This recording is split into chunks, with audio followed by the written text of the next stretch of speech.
भ्रष्टाचार गैरव्यवहार याच्यात पकडलं गेलं आणि त्यांनी काय केलं, वडील काढले आणि मुलाला ठेवलं. मग काय फरक झाला? काय झालं? म्हणजे एकाच कुटुंबामध्ये यात निवडणूक अधिकारी काय करू? नाही पण निवडणूक ब्लॅक लिस्ट मध्ये 8 ते 6 बीडीसीसी मधून त्याला पाय उतार तुम्ही केले. डीसीसीचा अध्यक्ष असताना त्यांनी 500 कोटी त्याला फ्रॉड असताना त्याला पाय उतार केले आणि प्रत्येक मंत्री बँकेचा बाप गेला आणि पोराला मंत्री बँकेच्या अध्यक्ष पदावर. ठीक आहे, थोडक्यात काय झालं, माझं खाऊन झाले, आता मुलाला खायला सर्व उघड दिसते आणि सर्व खातेदारांना पण कळतं नाही. साहेब तुमच्या आशीर्वादाने तुम्ही 156 च्या अधिकारात त्यांचे गोल्ड काढलं, परंतु ती रक्कम पेन्शनच्या खात्यातून कट केल्यावर गपचूप काढलेला बँक मध्ये आम्हाला माहित नाही. आणि कुठून ते पैसे काढतच होते ते. पेन्शन अकाउंट मधून मग एक इकडून न्याय भेटला, दुसरं न्याय मागला. ह्याच्यामध्ये परिपत्रकात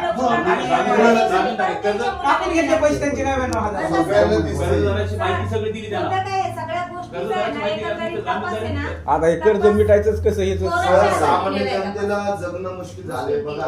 पैसे भरत नाही. आणि सगळं सगळ्यांना कळतंय, पण ह्यांना न्याय कुठून मिळणार?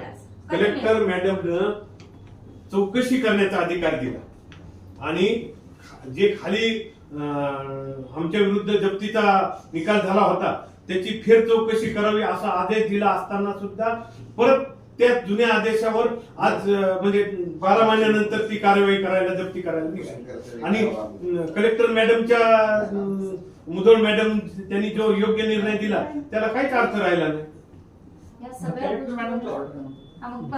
बघा आता कलेक्टर मॅडमची ऑर्डर आहे. तुम्ही परत जिल्हाधिकारी महोदयांना लक्षात आणून त्यांनी ते आहेत ना पण आमचं असं म्हणणं आहे की आपण या सगळ्या गोष्टीवर तात्काळ चौकशी समिती नेमून प्रत्येक गोष्टीवर तत्काळ बँकेकडे रिप्लाय काही उपोषणचं काय सर आता 2 दिवस झाले उपोषण उपोषण काही करू नका. त्याच्यामध्ये फक्त ATM लावा साहेब, सगळं सापडतं त्यात. आमची एकच मागणी. मी महाराष्ट्र शासनाच्या उद्योग विभागामध्ये काम करीत असताना तुम्ही सरकारी अधिकारी कर्मचारी होते. हो सर, त्या कार्यालयामध्ये कार्यरत असताना माझे जोडीदार श्री गायकवाड यांना 1982 ला 92 ला कर्ज 10,000 रुपये दिलं होतं. त्या कर्जाला मी जामीनदार आहे. सदरील कर्जदाराची इत्थंभूत माहिती मी बँकेला सादर केली. कर्जदार हा खासदारकीला लातूर मध्ये उभारलेले होते. त्यांची सगळी इतर माहिती दिली. ते पेन्शनर आहेत किंवा त्यांच्या खात्यामध्ये पैसे आहेत हेही त्यांना सांगितलं. तरी सुद्धा मी त्यांना विनंती केली, सगळे कागदपत्र दिल्यानंतर साहेबांना सर म्हणलं मी सगळी माहिती तुम्हाला दिली, त्याच्यामुळे तुमच्याकडून एकही पैसा कपात केला जाणार नाही. आणि ऑगस्ट मध्ये माझे पैसे कपात केले 1 लाख रुपये. 99,608 जमीनदार हो सर. पण 10,000 लोन होतं सर, 1,92 होतं सर.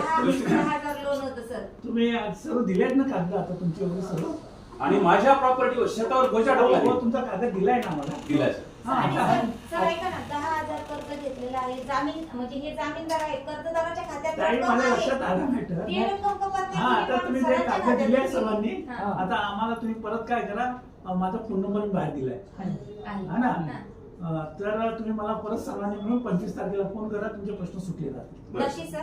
आम्हाला असं ATM लावा ना साहेब. आणि माझ्या बाबतीत काय, नाही, आपल्याला लेखी कारण की त्यांनी काय केलं, बँक दुसरी 138 ची केस दुसऱ्या बँकेची ते कागदपत्र लावले म्हणजे चेक डिसऑनरचे आणि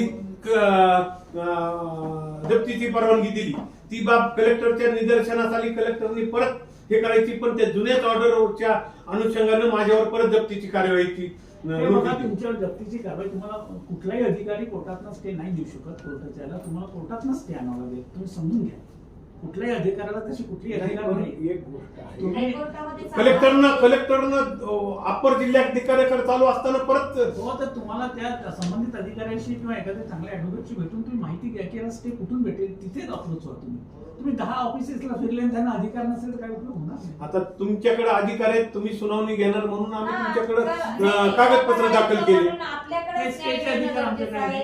एक दुसरा तुम्ही सुनावणीचे पत्र सुद्धा पाठवले 10. आपण काय करणार आहोत की त्यांचं पेन्शन कमिशनचं मॅटर माझ्या लक्षात आलेलं हा. आहे. दुसरं हे जे सर्व आहे हा. ज्यांना ओटीएस अंतर्गत समान पाहिजे. समान फायदा समान झाला हक्क पाहिजे. पाहिजे. हा. हा ना. पण मी असं म्हणणार नाही की तुम्ही हा. एवढे पैसे घ्या तेवढे पैसे घ्या. मी त्यांचं चौकशी करेन की हा. इतरांना नियम काय लावला आणि यांना काय नियम यांना काय लावला. नियम. तसं आपण ते बघून इतरांना जो नियम लागला असेल तो यांना लावायला लावू किंवा यांना जो नियम लावला तो इतरांना तर लावायला आम्ही लावू. 5% रक्कम भरलेली आहे आम्ही बरोबर. बाकीचे पैसे भरायला तयार आहे. नाही ज्यांच्याकडनं 5% रुपये भरून पैसे वसूल केले त्यांच्याकडनं अजून घ्यायला लावा. तुम्हाला जेव्हा घेतात तुमच्याकडनं त्यांच्याकडून 5% भरून घेतले सर. हा ना मॅडम आणि समजा नंतर- यांच्याकडनं जास्त घेत आहेत हो. आणि इतरांकडनं कमी घेत घेतलेलं आहेत नाही. बरोबर आहे भेदभाव चालू आहे त्याची. ऐकले ना. पण असं लक्षात आलं की इतरांना त्यांनी जास्त सूट दिली आहे हा. तर त्यांच्याकडनं परत वसुली करावी. नाही सर ह्यांचं आता त्यांचं म्हणणं काय आहे की ऍग्रीड आहेत हे पैसे भरायला ओटीएस नाही हा. पण दुसऱ्याला ओटीएस दिले ह्यांना देईनात ना ते आणि परत कारण की मी तक्रार करता होतो माझ्यामुळे तिकडे प्रशासक आला